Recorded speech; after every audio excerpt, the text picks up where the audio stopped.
अस्सलाम वालेकुम जी, मेरा नाम डॉक्टर असलान है। मैं आईकॉन आई केयर सेंटर लाहौर में कंसल्टेंट आई सर्जन हूँ। आंखों में सुर्खी ये एक बहुत ही कॉमन मसला है। क्यों हो सकता है, इसकी क्या वजूहात हैं, क्या ये ख़तरनाक है या किसी आम मसले की अलामत है और इसका इलाज कैसे किया जाएगा, इसके बारे में चंद बुनियादी मालूमात हम आपको देंगे आज इस वीडियो में। इससे पहले आपको ये मैं बताता चलूँ कि ये चैनल आपके लिए है, आपकी इन्फॉर्मेशन के लिए है और ये वो मालूमात हैं जो कि कॉमन है और हम कोशिश करते हैं कि वो इन्फॉर्मेशन शेयर करें जो आम लोगों के लिए हो और इजीली उन तक ना सिर्फ पहुँचे बल्कि डेली की जो आँखों की हिफाजत है वो भी इसमें शामिल हो। हमारे चैनल को ज़रूर सब्सक्राइब करें और लाइक भी करें। आते हैं अपने टॉपिक की तरफ। आंखों में सुर्खी एक ऐसा मसला है जो आजकल बहुत ज़्यादा कॉमन होता जा रहा है। उसकी सबसे बड़ी वजह है पोल्यूशन, दूसरे नंबर पर हमारी ईटिंग हैबिट्स, तीसरे नंबर पर हमारी स्लीपिंग हैबिट और चौथे नंबर पर हमारी वर्क रूटीन।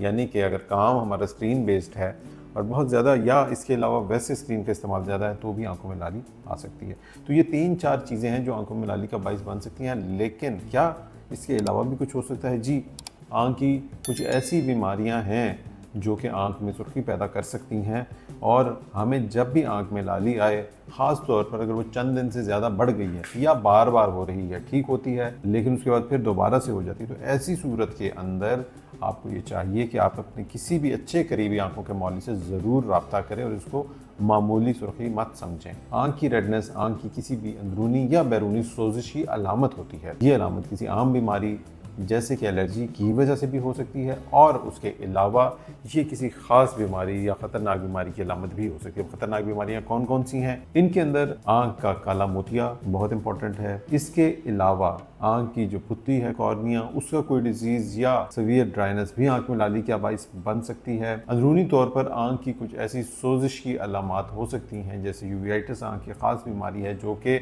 आँख की अंदरूनी सोजिश होती है और आँख में सुर्खी, दर्द, तकलीफ़ का बाइस बन सकती है। इसके अलावा अगर हम जनरल रूटीन की बात करें तो जिस तरह हमने भी बात की, आँख में एलर्जी, ड्राइनेस या आँख के जो रूटीन के इन्फेक्शन हैं वो भी आँख में लाली का बाइस बन सकते हैं। तो ये काफ़ी सारी चीज़ें हैं जो कि हो सकती हैं। और अगेन मैं वही बात करता चलूँ कि अगर तो ये लाली ऐसी है जो कि आँख में शदीद तकलीफ़ का बाइस है, आँख में कोई और अलामात भी आ रही हैं या इसके अलावा ये ठीक नहीं हो रही है और बार बार अटैक कर रही है, तो ऐसी सूरत के अंदर बराए मेहरबानी अपने किसी भी करीबी अच्छे आँखों के मौलिद से ज़रूर रब्ता करें। और इसके अलावा कोशिश करें आँखों को साफ़ रखें, वॉश करते रहें, बहुत ज़्यादा मलने से परहेज़ करें, तेज़ रोशनी में जाने से बचाएं आँख को और जो भी दवाइयाँ आपको दी गई हैं उनको रेगुलर इस्तेमाल करें। तो ये वो एहतियातें हैं जो आपको करनी चाहिए और किस तरीके से आपने अपने मौलवी से रब्ता करना है, किस कंडीशन में रब्ता करना है, उसके बारे में आपको आज हमने गाइड किया है। आज के लिए इतना ही। Thank you. अल्लाह हाफ़िज़।